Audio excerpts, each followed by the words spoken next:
As we continue looking at Jesus' last weekend on earth, just before he was crucified, let's look at one tiny segment, a small part often overlooked. It's in the grand scheme of things, if you will. In this segment, I want to look at the personal side, what may be the emotional side of Jesus. And in doing so, maybe when we face similar struggles, we can think of Jesus and how he handled it.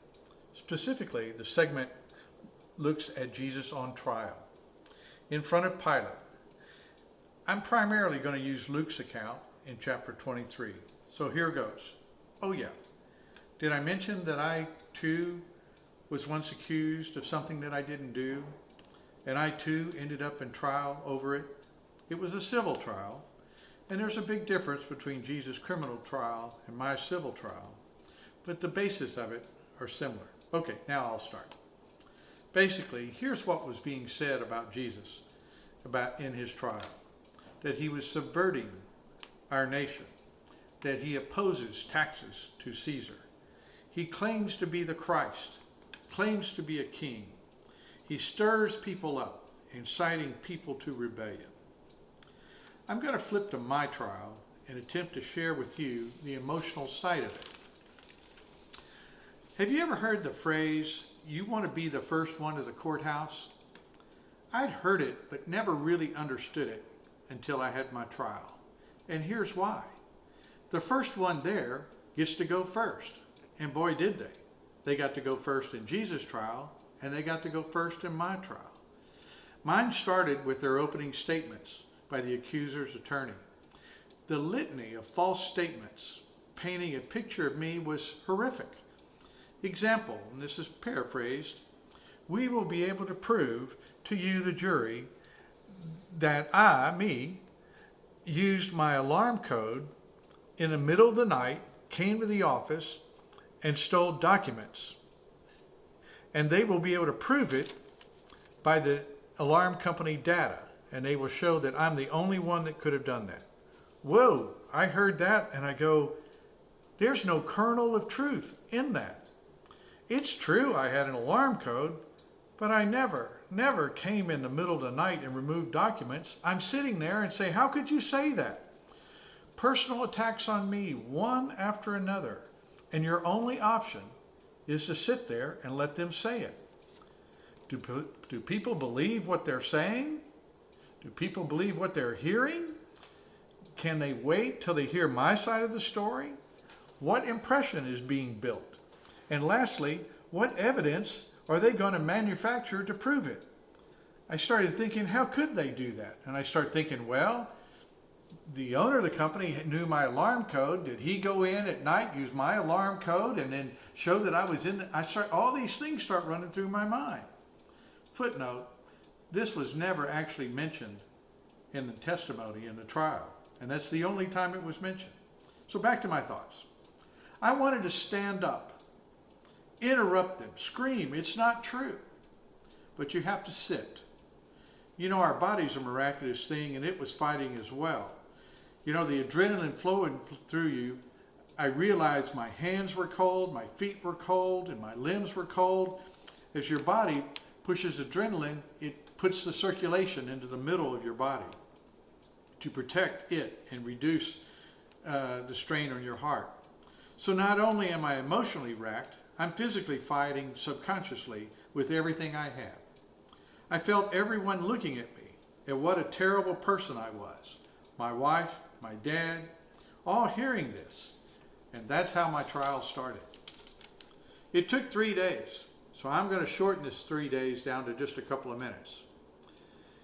In the breaks, my attorney kept telling me, just keep calm, we will get your story in, it's going to be all right. Now Charles, my attorney, is and was a man of great faith. He had a wonderful ability, that in addition to his legal skills, just to show you how much he cared for you physically and spiritually.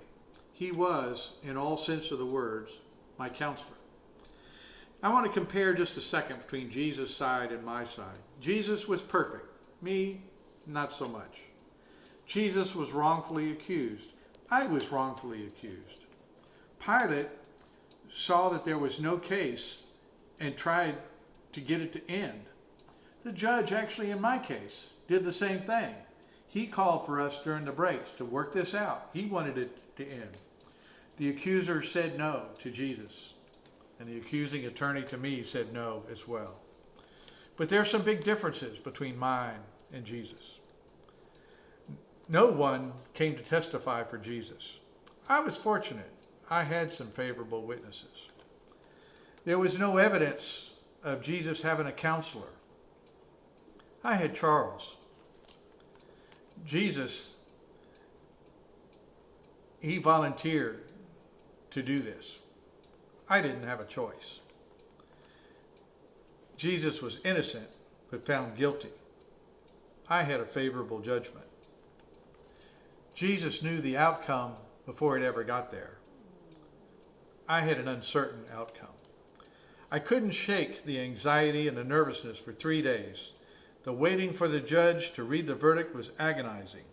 To sum up my emotions in one word descriptions, I would say I experienced all of these: humiliation, anxiety, anger, lots of anger, fear, but also supported, confident by being able to just say the truth, and thankful for the opportunity to say my story, and ultimately vindication. I want to leave you with these thoughts. In times when you are subject to wrongful judgments, lies, abandonment, persecutions, etc., remember these 3 things. First, our Savior suffered similar to you, and because he has, in Hebrews 4:15, Jesus is able to sympathize with our weaknesses, tempted in every way, just as we are. Second, in our times of struggle, we always have a counselor. He will guide you, help us in our weaknesses, remind you of everything he has said. He will guide you. And third, it's the end that matters. That's not the same thing as the ends justify the means. What this means is that all things God works for the good of those that love him. I had a counselor on earth in my time of trial, but he reminded me I have a counselor in heaven, and all time, if I but search him out. May God grant you the comfort that comes from knowing that he is by your side when you don't even think so. Thank you.